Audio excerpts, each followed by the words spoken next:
Yo, what it do, man? You know who it is, man. This Bird from BG Bullies, man. I got my girl, Gold Digger, with me, man. We pulled up over here at Keymon crib, man. From Elite K9 Kennels, man. What's going on, bro? Man, I can't complain, man. How you doing, brother? Man, I'm good, man. I'm good, man. I had to pull up on you, dog. This is my first episode of Pull Up on the Bull, man. And who it is better to choose other than my guy Keymon, you know what I'm saying? Man, tell me about yourself, man. What is Elite K9 Kennels? Where did it start from? Man, Elite K9 Kennel, man, it started from a dream, bro. You know what I'm saying? I can't even, man, I don't, that's a deep question. You want to be honest, because I know, I'm sorry, I didn't mean to cut you off, but I know you always put family operated. So that means it's different than just a business. Yeah, but that was my slogan in the beginning, but like, going into our third year, like, man, like, what is it? Like, man, it was opportunity that I took to gamble on myself to better me and my family the right way. Right. And it created a lot of avenues, not only with the dogs, but like it even earned me respect in certain people's eyes that it's a better version of myself than I ever been. Right. And it's a true brand, you know what I'm saying? Yeah, and I see you stand on it, man. You push it very well, dog, for real. Man, it's real. So tell me, man, what's the typical day in Elite K9 Kennel? Well, the first thing when I wake up, I'm praying. After I pray, if I got a lid on the ground, I'm gonna be checking on the puppies. Give them they mush, clean the cages out. If we deworming them, I'm gonna do all that early in the day. After that, I'm gonna check my schedule. If I'm testing dogs that the semen need to be shipped, I'm gonna test them first, cause just in case I'm gonna be needing next day, I wanna have as much time to get it as possible. Right. Let everybody out, clean cages, change the water, feed everybody. By noon, you know what I'm saying? My customers will be pulling up to do breedings. You know, the main thing we into is the TCI, transcervical insemination, which we be having a lot of success with.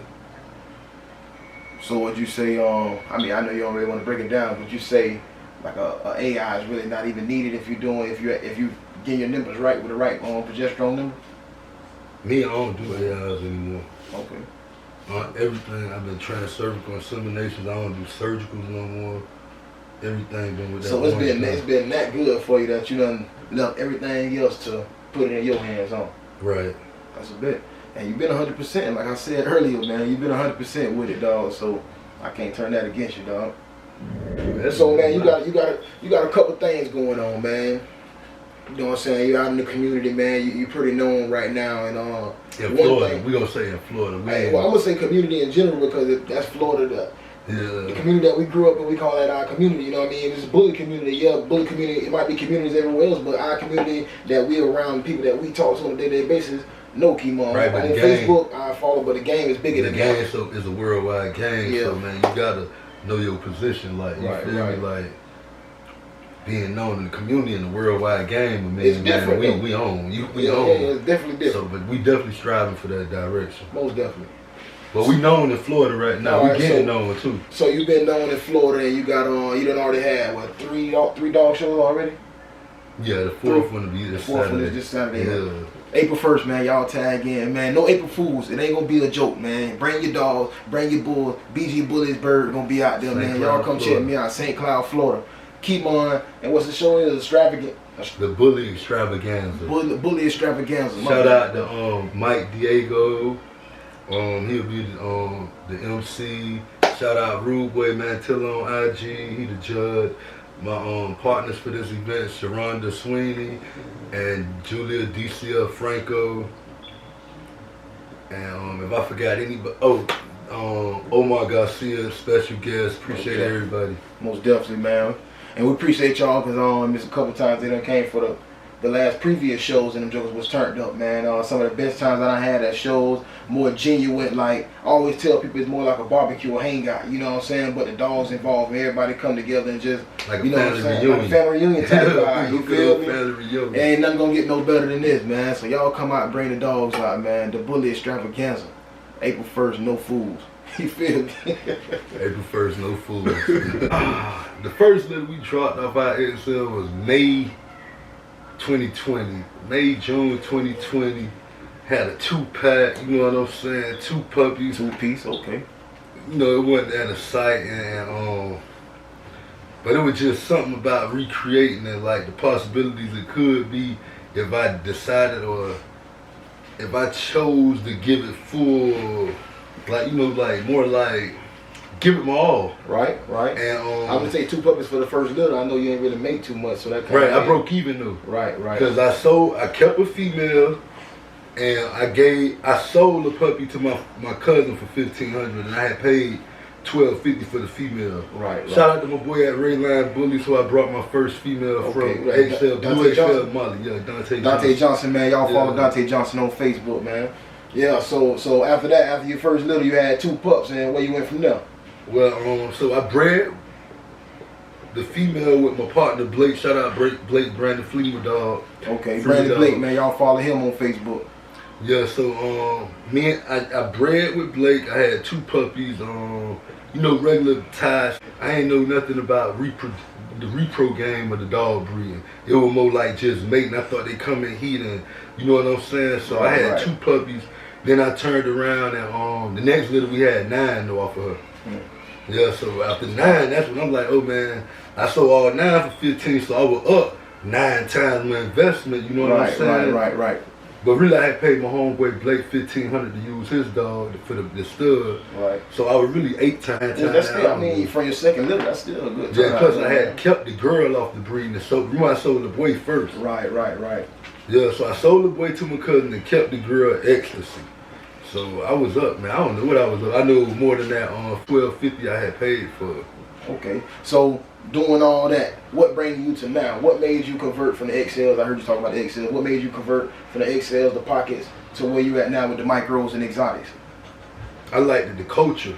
Like, I was more like, you know what I'm saying? Like, I just liked the whole atmosphere, the exotic movement, man. And it was more of a newer game.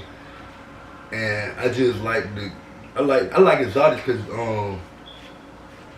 I look at it like an art. Like exotics, you able to create something. Like right. Because it don't got its own standard. That's what you're saying. So you can kind of put your own little look on it, and it's still considered exotic, right? Yeah. So I really was I liked the exotics because, man, so many different looks, so many different styles. I liked everything about the culture. Right. Okay. I even like the people of the exotics, you know what I'm saying? Like, everything about it, I just fit right in, man. That's what's up. And I've been fitting in for the last 20 months with exotics. Man, that's crazy because you can kind of know how I came up, you feel me? I bought one of my first pockets from you. I started off with the classics, then I moved to the pockets, and I bought the dog from Keymon, man, Promise. And I bred her, and she ended up not taking, so I ended up selling her, but I still had a stud named Sparky, man, who I was working with, but he was more on the classic side. So I ain't really get into the smaller dogs, to be honest with you, man, until I seen, like you said, the environment, the people that was in the game. And I ain't gonna say exotics, because I'm just now getting into the exotics. Yeah. But I'm saying as far as micros, the shorter dogs, I got into that, and I wanted to deal with more of the healthier dog, the dog I can sell to a family, the dog I can, you know what I mean? Not saying exotics are not like that. Layla, I'm doing the interview, you gotta come back. Not saying exotics are not like that. It's just one of those things where it's a more American bully look, and people are more familiar with that look. And I guess the name that they try to say that the exotic got me twisted now. But now I see it's more healthy exotic dogs. I see it's more clean, more dogs that's able to be family dogs, live for 10 years. So I mean, it's kind of one of those things where now I gotta gravitate to it. And they're good looking dogs, bro. You can't be wrong. They call it exotic for a reason because no dogs look like it. You feel me? I mean, you think about a Frenchie on steroids. That's what you want to say. Right. Yeah, that's a good analogy.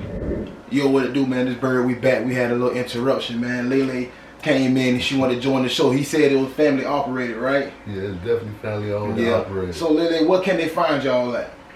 Elite K9 Kennels. On all platforms. She said Elite K9 Kennels. You already know. So tell me, man, what do Elite K9 Kennel brand differs from other brands, other breeder brands?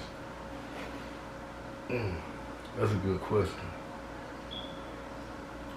Well, I won't say what it differs from other brands because I really don't follow a lot of people and pay attention to what they have going on. But what I can say Elite K9 Kennel has done for us. Because, like, I can say, man, you know, it started from a dream. It was just something I'm thinking, oh, it was another hustle. But a lot of work went into it. Like, it wasn't as easy as I thought. Yeah. And it brought our family closer. We became, you know, I always had a nice hustle about myself. Right. But it actually brought out, oh, look, this is a good buddy of mine, Unique Bullies. Okay. He got a dog capital punishment on using his club. What they do, bro? Hey. Yo, what's up, bro? Hold on, you in the middle of my interview, man. I'm doing a little bully interview. This my boy Unique Bullies, man. Yeah, I'll tag in CP, man. That boy got Unique, capital what they do, punishment. man? What The they Bully do? Breakfast Club. Y'all can catch that boy on IG. Oh, yeah, you already know, man. Hey, let me Y'all fit. tune into the Bully Breakfast Club 9 to 11, Monday through Friday, you feel me?